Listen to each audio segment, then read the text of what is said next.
is. But once you started watching the game, you got into it. Once they got, especially when they tied it up. I think it was like at 94. I think they tied it up with the alley-oop. And, man, they never let. No, they never led the whole night. So I was expecting it was going to be a storybook ending. They was going to come back and win. So, Denver's that team. They're the champs. But beside the champs, it's that team that's got that thorn in your side that the Lakers can't seem to take advantage of. I think we 0-7 against them this season. Yeah, that's what I'm saying. It's just one of those teams. But for me, like you were saying, though, Wayne, I didn't really care if they won or lost because the night was really about. But didn't you think they might be inspired by what happened in the afternoon?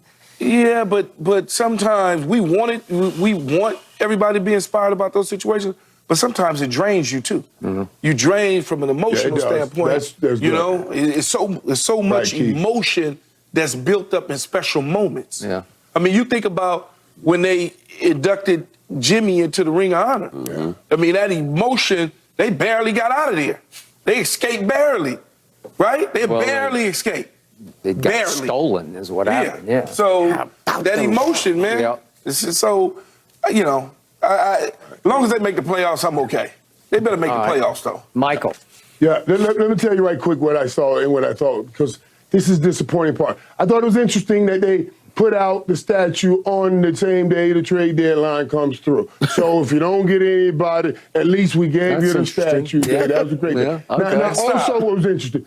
What was also interesting is, think about this.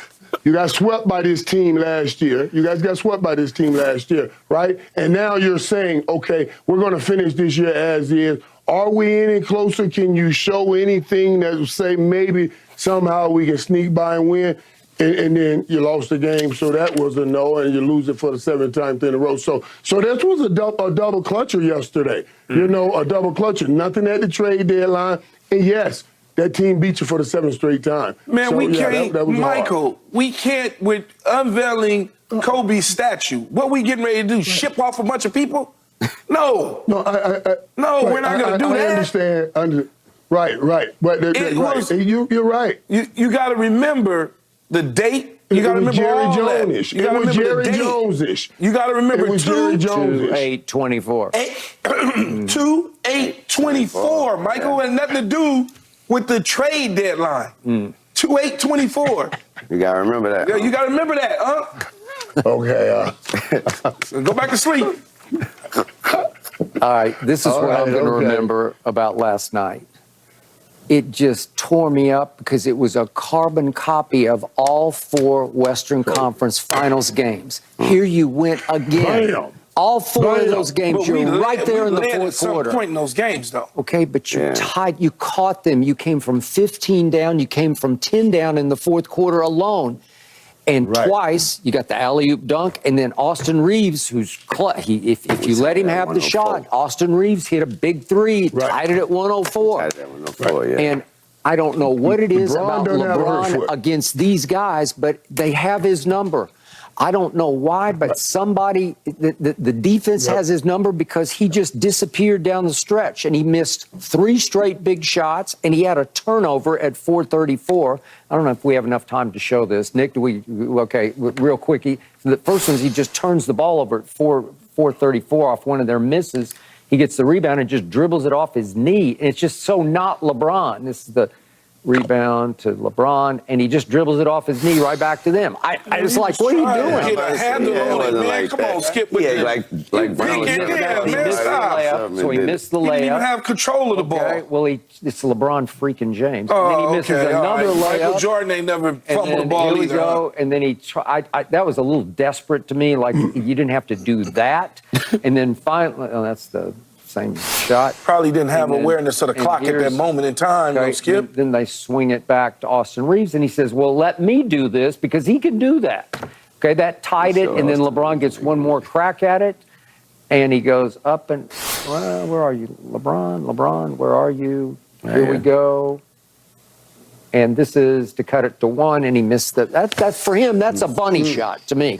I'm sorry, I That's a difficult shot from the side of the rim. The location is a very the greatest scorer in the history of the game. I don't care. It's Skip, something about the Nuggets have his number. That may be true. Yeah. That's why I said some teams just got that thorn in your side. Yeah.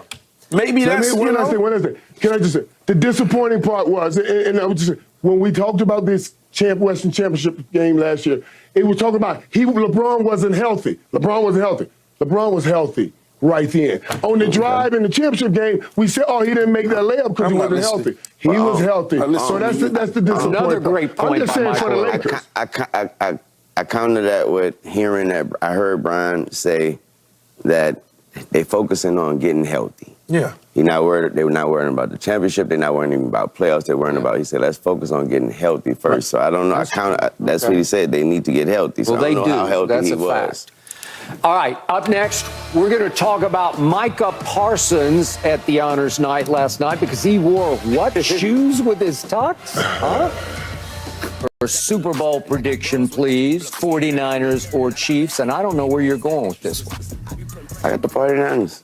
Is this a Kyle pick? Yeah. Okay. Yeah. Fair enough. I can also add this is a John Lynch pick too, man. That's my man. Is it really? That's my I didn't know that. Man, my man hit me up over the week. Man, that's a good Really? guy. Good guy. Hit John me up. Lynch. Hit me up. Man. Really? Yes. How did you connect with him to start He with? hit me up. Oh, he just hit you up out of nowhere? And I refused to ask him how you got the number, man. You John Lynch. I don't care how you got my number. Well, I assume you got it from the head coach, right? I don't think so. I think you got it from Peyton Manning. Really? Yeah. From Peyton Manning? Yeah. Okay.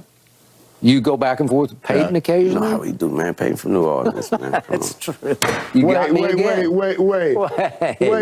Listen, Wayne, I love hearing that, man. John is that dude, man. I love hearing that John Lynch reached out to you because he's that dude. When I reach out to him, I call him all the time. I tell him, man, I said, man, you make us proud the work you're doing. You know, I'm talking about us gold jacket guys being in a GM role, the job that he is doing, man. Awesome. He's just a good dude. Have you ever met him before he called? I didn't. He actually hit me with one of my with a line from one of my verses. Yeah, He did. Dude, that makes me love him. Come on, that makes me love him even more, man. I already loved him. That makes me love him. I'm gonna text him today and tell him just what we talked about today. That makes me love him more. The crazy thing is he helped me get my Super Bowl ring, and He did. I know. John, we partied after, words at the crib and everything. But Wait, John partied? man, this was when we played. We all partied when we won the Super Bowl. Right. But I just something about 15 scare me. It's just something about 15 that scare me. You know, when you got relationships with Andy Reid and Patrick Mahomes, and you get conflicted, you know what I'm saying, about what to do. But I got the Chiefs, man, 29-24.